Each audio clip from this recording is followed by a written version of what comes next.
Olá, tudo bem? Eu sou a Maria e hoje a gente vai falar nesse vídeo sobre a síndrome da péssima mãe e como se livrar dela.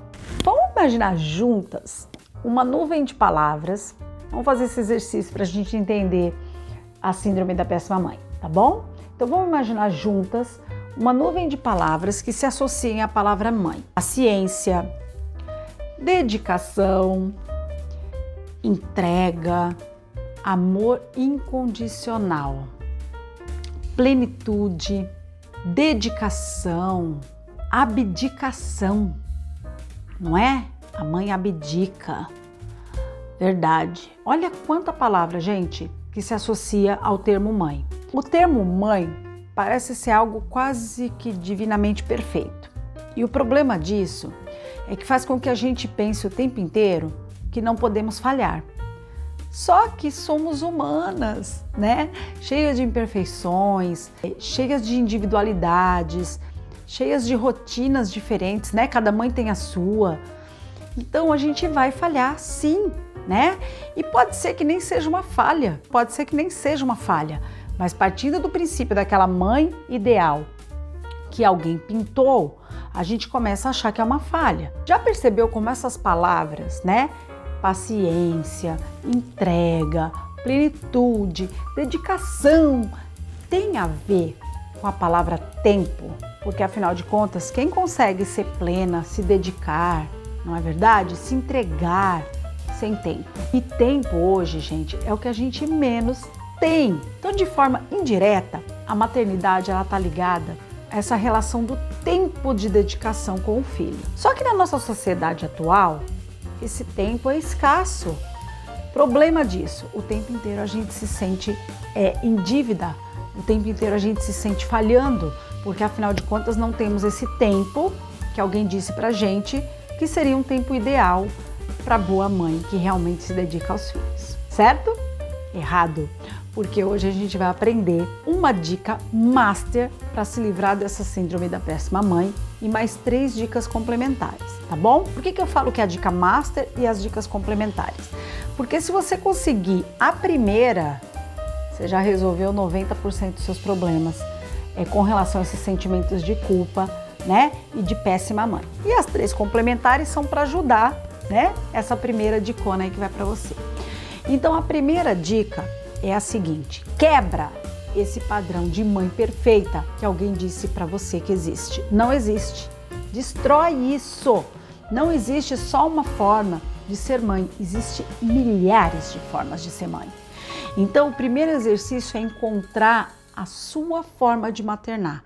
Qual que é a sua forma de maternar? Descubra o seu jeito de ser mãe.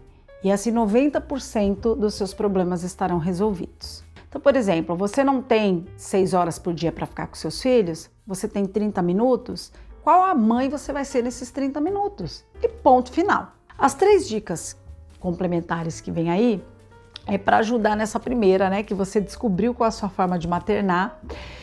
Então, bora lá para as outras 3, tá? A primeira dica é dialogar com seus filhos. Eles precisam entender, às vezes a gente infantiliza demais as crianças, sabe? E eles têm plena capacidade de entender que você não é uma mãe ausente. Muito pelo contrário, você é uma baita de uma mulher que consegue conciliar vários campos da sua vida. Você não deixou de ser a profissional, de ser a amiga, ser a esposa de repente, né? Você consegue conciliar vários campos da tua vida e não só ficar preso ali na questão maternal, porque você tem outras áreas da vida também para cuidar. Seus filhos precisam compreender que você é uma baita mulher, que você não é uma mãe ausente. Muito pelo contrário, você é uma mãe que faz um verdadeiro milagre com o tempo que você tem. Segunda dica, não se sinta na obrigação de compensar nada, tá? Essas questões de relação com o tempo, né? Ai, a gente não tem tempo, então a gente tenta compensar de outras formas, sabe? Dando benefícios, presentes. Isso é a pior armadilha que você pode se meter. A gente fica refém dos filhos, né?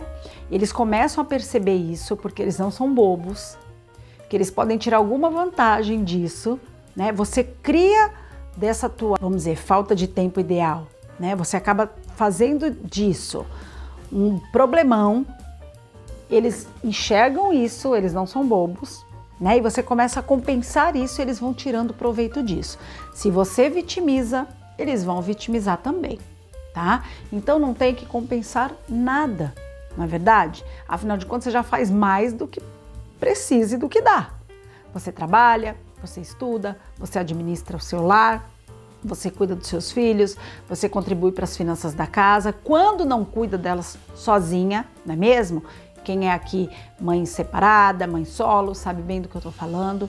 Então não tem que compensar nada. Terceira dica é ter os seus tempos só para você. Essa é uma dica que eu dou em vários vídeos, né? E eu insisto nela porque o que a gente observa conversando com as mães? Que elas se sentem culpadas quando elas têm tempos só para elas. E a gente tem que tirar essa culpa de dentro de nós, gente. A gente precisa ter tempos só nossos.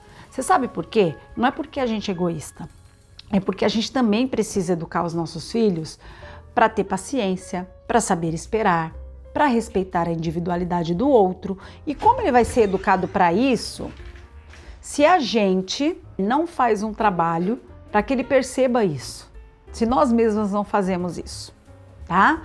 Então, é assim, né? Você ter 20 minutos para ler sem ser interrompida, você usar o banheiro sozinha, você conseguir ter uma conversa, né, ao celular mais privada, sem ficar sendo perseguida pela casa. Gente, o que tem de egoísmo nisso, né? E dadas as 3 dicas, não esquece de deixar o seu like, deixa o seu comentário, se inscreve, tá? Se você estiver aí no YouTube. Se você estiver no IGTV, também deixa o seu comentário e dá o seu like. Beijo enorme. Até o próximo Passinho para a Liberdade.